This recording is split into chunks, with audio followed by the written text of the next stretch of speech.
You know, it's funny, in listening to the tape last time, it was, listening to the tape last time was,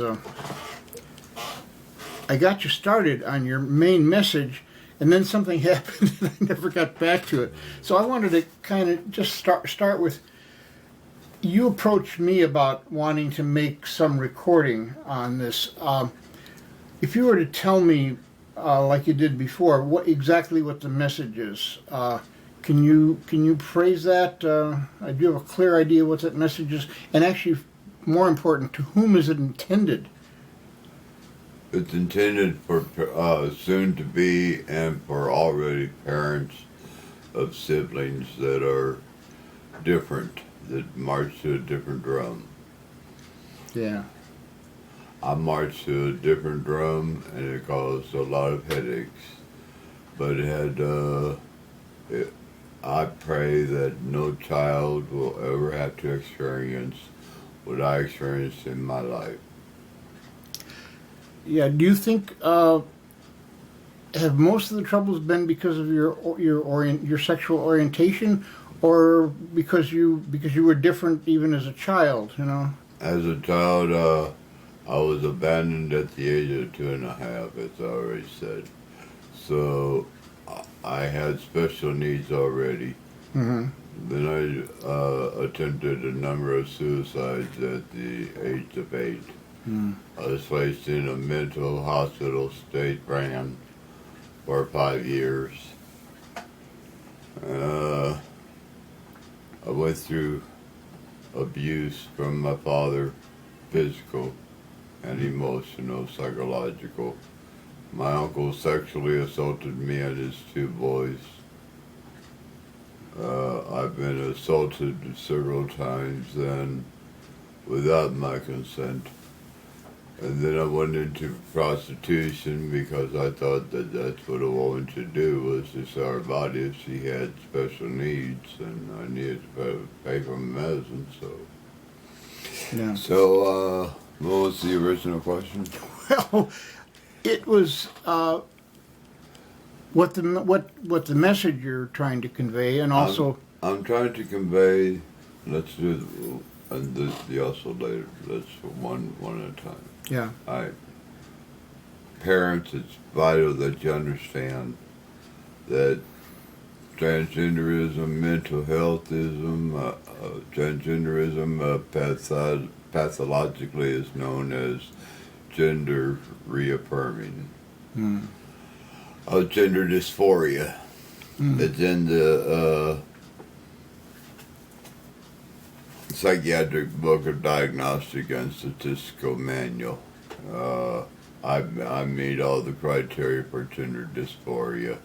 You must have gender dysphoria, a diagnosis of gender dysphoria, and be under mental health and physical consultation during your entire transition if you decide to transition. Mm-hmm.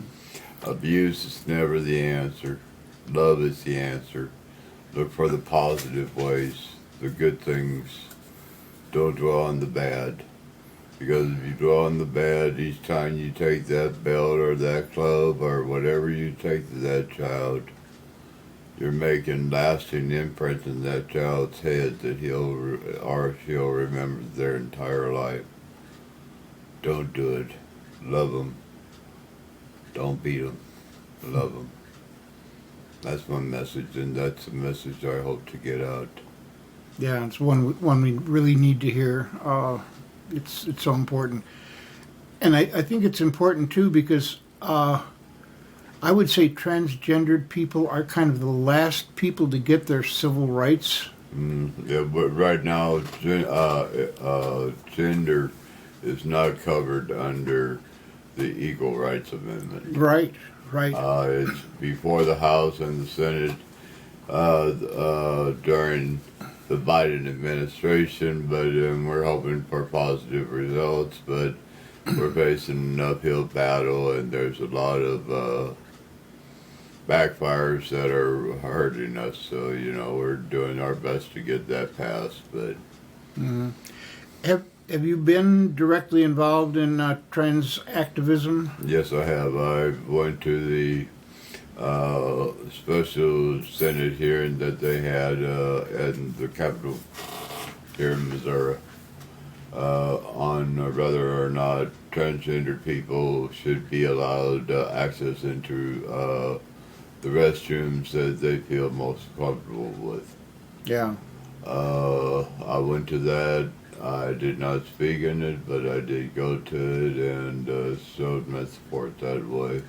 Sometimes just being there in numbers is a very powerful message. So, Tell me a little about your support group here in Jefferson City. I know you're not alone, and I believe you're involved with Church of Christ. right, United Church of United Christ, Church. Oasis. Yeah. The Well, Oasis. tell me a little bit about some of the people and organizations that you use for your own support and your own sustenance, so to speak. Well, I used Compass Health, which was formerly Pathways. Mental health consumers consultants. I use.